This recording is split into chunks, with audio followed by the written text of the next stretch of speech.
सूचना अस्वीकरण cold signal में प्रस्तुत सभी कहानियां, पात्र, घटनाएं और स्थान पूर्णतः काल्पनिक हैं। इनका उद्देश्य केवल मनोरंजन है।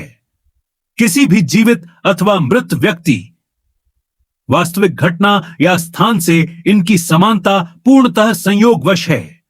इस कार्यक्रम का उद्देश्य किसी भी व्यक्ति, समुदाय, धर्म, जाति अथवा संस्था की भावनाओं को ठेस पहुंचाना नहीं है। कोल्ड सिग्नल किसी भी प्रकार की आपराधिक गतिविधि का समर्थन अथवा महिमा मंडन नहीं करता। यह कार्यक्रम केवल वयस्क श्रोताओं के लिए है।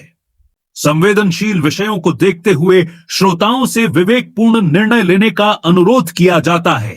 Cold signal, crime and clues.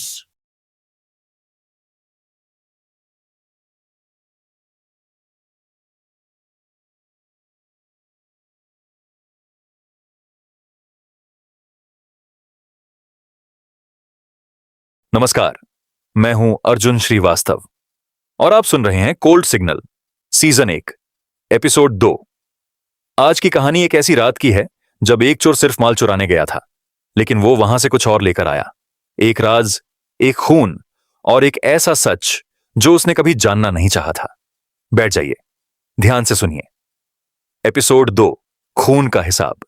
Delhi, सर्दी का मौसम। रात के 11 बजे लाजपत नगर की एक तंग गली में एक पुरानी जेवरात की दुकान थी, हीरा ज्वेलर्स। मालिक था सुरेश गुप्ता, 60 साल का, अकेले रहने वाला। दुकान का काम ही उसकी जिंदगी थी। रात को वो हमेशा ऊपर के कमरे में सोता था, सीधा दुकान के ऊपर। उस रात राजू आया।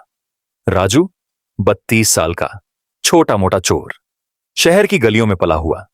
बड़ा सपना नहीं था उसका, बस एक रात का माल और सुबह तक भाग जाना। उसने पीछे की खिड़की से अंदर घुसना सोचा। सादा काम, पहले भी कर चुका था, लेकिन जब वो अंदर घुसा, दुकान में पहले से अंधेरा था। सीधा तिजोरी की तरफ बढ़ने लगा, टॉर्च जलाई और तब उसके पांव रुक गए। फर्श पर खून था। सुरेश गुप्ता अपनी ही दुकान में काउंटर के पीछे पड़े थे, मरे हुए, सर पर गहरी चोट। हाथ में अभी भी एक चाबी थी, जैसे वो किसी से बचने की कोशिश कर रहे थे। राजू घबरा गया। वो भागना चाहता था, लेकिन उसने एक गलती की। उसने अपना हाथ खून में रख दिया संभलते वक्त, और छोड़ दिए अपनी उंगलियों के निशान। वो भागा, लेकिन ज्यादा दूर नहीं गया। सुबह को एक राहगीर ने दुकान की जंगला टूटी देखी, पुलिस को खबर की। इंस्पेक्टर कविता रावत पहुंची, सीन देखा, फोरेंसिक्स बुलाया, और वो खून में बने हाथ के निशान, वो सब कुछ बोल रहे थे। 24 घंटे में राजू पकड़ा गया। लेकिन जब उसे पकड़ा गया, उसने एक बात कही जिसने सबको चौंका दिया।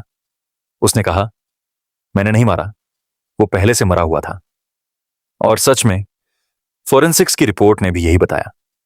मौत का वक्त था रात के 8 बजे, राजू गुस्सा था 11 बजे। 3 घंटे का फर्क। तो असली कातिल कौन था? कविता ने जांच शुरू की। सुरेश गुप्ता का एक भतीजा था, दीपक। शहर से बाहर रहता था, पैसों की तंगी थी, चाचा से कई बार मांग चुका था और कई बार मना हो चुका था। उस रात दीपक की गाड़ी का एक सीसीटीवी फुटेज मिला, हीरा ज्वेलर्स के पास, रात 7:45 पर।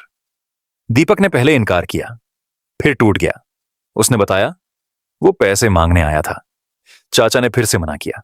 बात बढ़ी, हाथ उठा लिया, एक ही चोट, और सुरेश गुप्ता गिर गए हमेशा के लिए। दीपक ने दुकान बंद की, भाग गया। और राजू, वो तो एक इत्तेफाक था।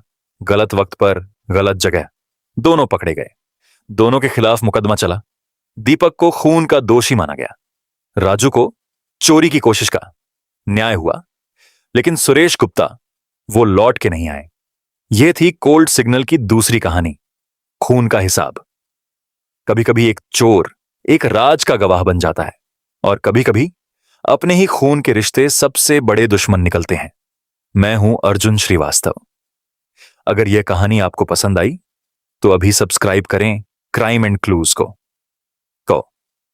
हर हफ्ते एक नया केस, हर बार एक नया सच। कोल्ड सिग्नल, हर सच की एक आवाज होती है।